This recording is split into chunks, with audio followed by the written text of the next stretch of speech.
panibagong araw na naman na makakasama ninyo kami para magbigay boses sa ating mga kabataan. Ang programa kung saan all the latest and trending happenings is here, dito lang yan sa Schoolmates! Sigaw ang tinig mo, ihayag sa buong mundo ang karapatan, kalayaan. Buksan ang isip mo, kaalaman ang yaman mo, sa karapatan, sa kalayaan.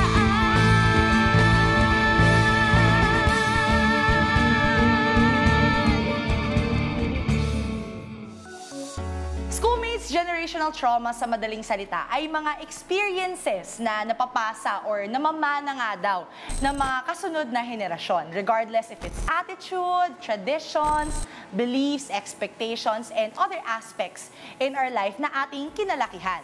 But somehow, nagiging toxic na nga daw siya para sa mga karamihan, and it affects our psychological capacity as an individual to live a healthy life because of the restrictions na ginagawa nga daw ng generational trauma because of these things that we've acquired sa ating paglaki. Kaya naman ngayong araw, ating pakikinggan ang kwento ng ating mga schoolmates. Kwento yun! Schoolmates natin na mga kasama today at mag-share sila sa atin what generational trauma did they get. At sila ay sina Jillian, Tyrone, and Alexi. Hey guys! Hi. What's up? Yes? You're GV yun. Okay guys, so syempre no, of course, generational trauma has a factor of age, no? Or parang who passes, what is being passed by who. So, in terms of generational traumas, have you observed anything with, for example, in your schools or parang in your family or sa society na feeling nyo, ay, ba't hindi natin nare-realize it's a trauma that has been passed down to us?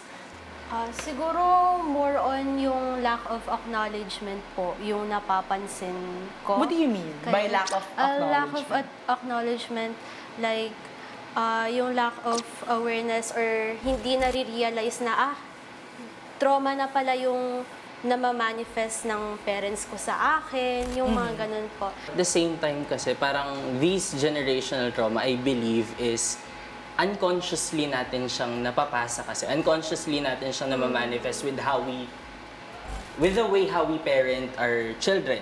Parang kasi kapag generational trauma, naipapasa natin siya kasi naiisip natin na, ay, ganito kasi ako pinalaki ng magulang. Ay, normal lang to ganun kami so, before. So parang ganun ako pinalaki, naging matino naman ako ngayon. So, yun yung nangyari nung panahon namin. So may mga soundbites tayo narinig, yung parang, ay, nung panahon namin, ganito yung ginagawa namin. So, and dapat kayo rin, ganito rin yung gawin sa inyo para you will become like us or something like that, no? Do you have any specific in mind na quotable quotes na, shucks, parang it's giving trauma talaga for me. So, Alexi, ikaw, mayroon ka ba naisip? Something na nabanggit sa school, nabanggit sa household, wag na natin i-name drop mama, daddy mo. Okay? Go mo. May ma-share ka ba doon? Siguro po, ayun, the common sayings na, ay, hindi naman kami ganito nung bata pa kami. Wala kaming ganyan nung time namin. Or parang, ayun, swerte nyo nga ngayon kasi may ganito kayo, may ganyan kayo. Yun, swerte. Yun. so yun siya. Diba? So, kayo din ba, for example, in schools, meron kaya tayo na-observe na gano'n?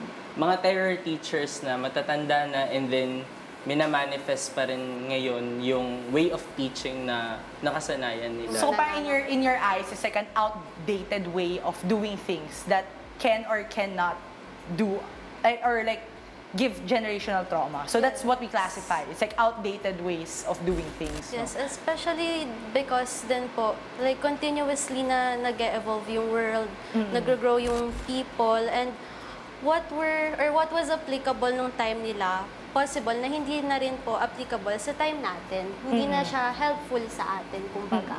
Sige, let me get more specific to it. Parang, if you can share one experience na you realize, parang hindi na to tama. Yeah, sure, that's what's being done during your time, but it's no longer right for us. And then, how did you handle that kind of situation? Did you talk to them, or how did you do it? Number one is yung mga stereotypes na nananatili pa rin within the society. Pagka panganay ka, kailangan independent ka kaagad kasi you have siblings na at the end of time, ikaw dapat yung mag-aalaga. Kapag, hindi siya personal experience. No? Hindi naman siya, kumbaga, nakikita ko lang, na-observe ko within the society na, ganun, kapag lalaki ka, kailangan, ikaw yung mga stereotypes na gano'n, pagka babae ka... Dapat macho, brusco, di umiiyak, yung mga ganun stereotypes. Panganay, ganito. Pag bunso, ganito. Siguro, Pag middle child, ganito. Ayun. it's a societal problem, but then, nandun din tayo sa punto na it's a generational trauma na napapasa natin through generations to generations. Unknowingly. If mapapansin natin, yung generational trauma, parang nagiging, ayun, gaya nga ni Tyrone, yung mga stereotypes, yung mga roles and things like that, parang nagiging, nagiging culture na siya, or nagiging part na siya ng culture natin bilang mga Pilipino na, na parang, this is the way we were before. So parang therefore, kailangan, hanggang ngayon, ganito pa rin, na parang walang pagbabago na nangyayari. Yung, actually guys, just to share din sa schoolmates, ay pag sa mga reels, di ba, ganyan, may mga nakikita tayo na, we're Filipinos, of course, yung ganun na trend, di ba? They even do that. Kayo ba, parang, did you have like any specific experience in mind na parang saktong-sakto to, galing dito sa reel na to? We're Filipinos, of course, naghahatakan tayo pababa. It's a crab mentality. Crab mentality. So, kasi, ano siya, kumbaga, one type of generational trauma siguro na I can give is yung standards and expectations that we give sa mga anak natin na by this age, dapat ganito ka nakasuccessful. Yung, at the same time, yung comparison. Ay, ba't si ganito? Ba't yung anak ni ganito? Mas magaling. So, parang may hugot yun, Bea. hindi po. Sa mga Wala siya. nanonood, guys, hindi daw po yun. Hindi. Hindi. Kasi di ba, yung mga ganong comparisons, parang it leads to us being overly competitive to the point na naghihila na tayo pababa. Correct. Or it could also lead to burnout or parang other issues na you may encounter as an individual, no? In terms of discipline, kasi kanina napuntuhan natin yung sinasabi ng mga magulang, sinasabi nga naman ngayon ng mga teachers. Meron bang specific experience na you would say na, ay, hindi na siya applicable sa amin, ba't ito ginagawa? More on restrictions po ang For na-witness example? ko.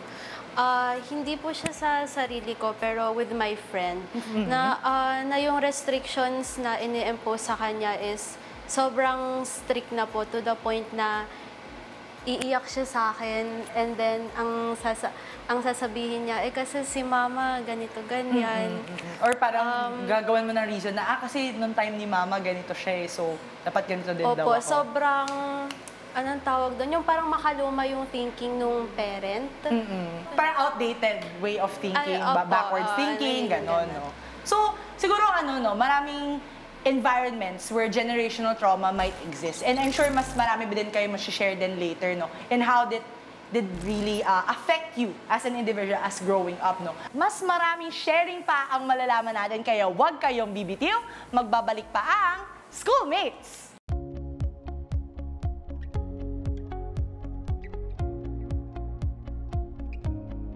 May mga pag-aaral na sinasabi na ito'y maaari sa sa isang komunidad, maaaring mamana sa isang komunidad, maaaring ito ay sa isang pamilya or clan, no?